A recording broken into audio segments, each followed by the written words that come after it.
Hello guys, good afternoon.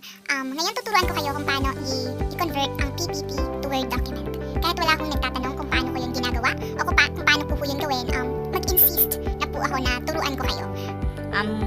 Para po hindi na kayo mahirapan, kaka-copy and paste ng mga text into Word document. So, ang gulo ng explanation ko.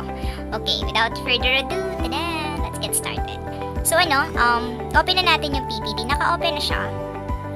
Naka-open na siya. So, credits to the owner of this PPT.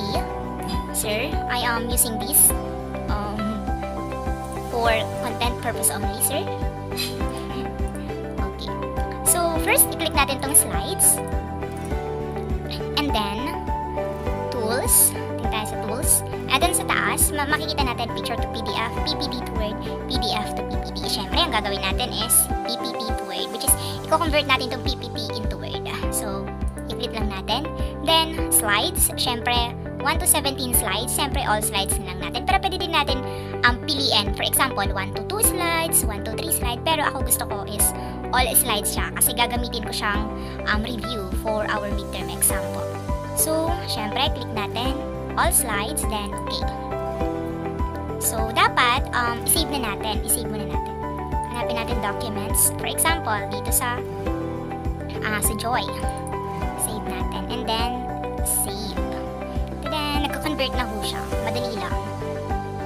Seconds lang.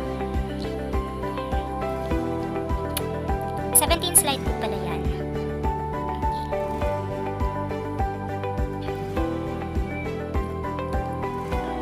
And then, okay na. Then, close muna natin. Close. And then, close muna natin. And, punta tayo dun sa folder na pinagsendan natin. So, saan nga yun? So, documents. Documents. Dito sa Joy. And then, hanapin natin. Oh my God. Eto. Understanding Society and Culture. Double-click natin. And then, tada! Wow, magic. Char. For me, it is the easiest way to do converting PPT into Word book. Easiest way siya. Without using internet connection. Okay po. Di ba po 1 to 17 slides? So, makikita ho natin na may mga slides. Slide 1, slide 2, slide 3. Yan po. And then, edit na lang po. Edit na lang. Tapos pwede natin alisin yung mga bullet na yan. So, hopefully, nakatulong ako sa simple tricks na to. Sa simple techniques, sa simple strategy on how to convert PPT into Word. So, sana nakatulong ako na maliwanagan kung paano i-convert ang PPT into Word. Thank you and God bless. Bye-bye.